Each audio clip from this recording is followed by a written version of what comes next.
उदंती सीता नदी tiger project में इन दिनों अफसर व कर्मचारियों के बीच पत्र युद्ध प्रारंभ हो गया है, जिसके चलते दोनों ओर से उच्च अधिकारियों को एक दूसरे के विरुद्ध पत्र व्यवहार जारी है और दोनों एक दूसरे के कार्यों को अनैतिक बताकर आरोप लगा रहे हैं।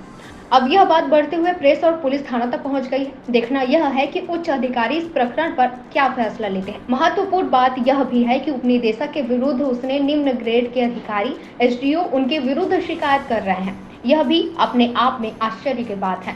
उदंती सीता नदी टाइगर प्रोजेक्ट के उपनिदेशक वरुण जैन ने विभाग के अधीनस्थ एसडीओ, डिप्टी रेंजर, वन रक्षक एवं चौकीदार पर सागौन पेड़ों की कटाई पर कोई कार्यवाही नहीं करना, अप्रत्यक्ष सहयोग करने के आरोप के साथ ही पेड़ काटने वाले पकड़े गए आरोपियों का बयान दर्ज न करना, जब्ती न बनाने के साथ ही उनकी कस्टडी से फरार होने का भी आरोप लगाया है।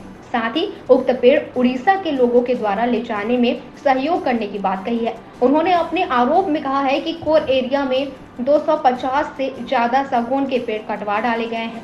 अन्य ईमानदार वन चौकीदार और डीएफओ के मुख्य वीरी तंत्र से भांडा फूटने की बात कही है। उन्होंने आरोप लगाते हुए कहा कि उपनिदेशक को गुमराह करते हैं। एंटी पोचिंग टीम द्वारा पकड़े गए आरोपियों को अभिरक्षा से भाग जाना आश्चर्य का विषय बताया है। उन्होंने बताया कि न उनका बयान लिया है और न ही जब्तीनामा पर हस्ताक्षर किया है, जिससे आशंका और मजबूत हुई है। इस संबंध में उपनिदेशक ने अपने उच्च अधिकारियों को 375 पेज का एक विस्तृत रिपोर्ट भेजते हुए सभी पर कार्यवाही की मांग की। सही है कि अप्रत्यक्ष रूप से कुछ जो है हमारे अधिकारियों द्वारा जो है तस्करों का सहयोग करना सामने आ रहा है। इसमें जैसे कुछ बातें हैं, जैसे 25 दिसंबर को जब तस्करों को पकड़ा गया तो उस समय वन चौकीदार द्वारा अपने डिप्टी रेंजर को सूचना दी गई थी कि कुछ 15 तस्करों द्वारा अवैध प्रवेश किया गया है टाइगर रिजर्व में टंगिया के साथ, लेकिन उनके द्वारा जो है वन चौकीदार को गुमराह किया गया और कोई मदद देने से इनकार किया गया। इसके तारतम्य में जो है वन चौकीदार ने रेंजर, जो कि एंटी पोचिंग टीम के सब नोडल भी हैं, उनको खबर दी और एक तस्कर को मौके से जो है गिरफ्तार किया।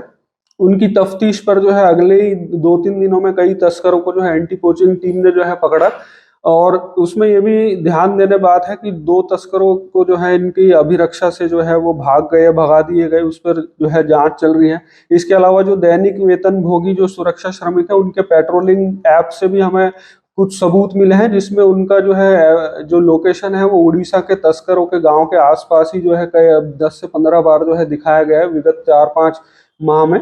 इसके अतिरिक्त जो है एसडीओ द्वारा कोई भी इस कार्रवाई में, एसडीओ सीता नदी द्वारा कोई भी इस कार्रवाई में सक्रिय योगदान नहीं दिया जा रहा, ना ही अपराधियों के जो है बयान जो है लिपिबद्ध किए जा रहे हैं, जबकि वन्य प्राणी अधिनियम के अंतर्गत एसडीओ को जो है बयान लेना रहता है अपराधियों का, और बल्कि वो जो है इन कार्रवाई के चलते अपने आप को दुष्प्रेरण के जो है भागीदार बना रहे हैं।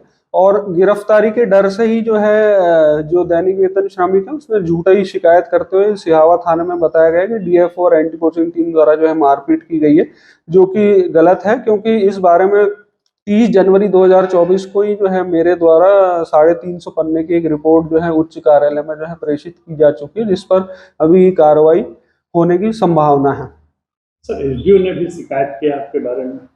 जी, उसमें उन्होंने जो है उल्टा एंटी पोचिंग टीम के अस्तित्व पर ही जो है सवाल खड़े करने लग गए कि एंटी पोचिंग टीम अवैध है, जबकि जो है ये डीएफओ का प्रेरोगेटिव है कि जो है अब वो कोई भी टीम जो है रैपिड एक्शन के लिए गठित कर सकता है। और जैसे जैसे एंटी पोचिंग टीम द्वारा तस्करों को गिरफ्तार किया जा रहा है, फरार तस्करों को, तो वैसे वैसे एसडीओ का जो है डर वो साफ नजर आता दिख रहा है।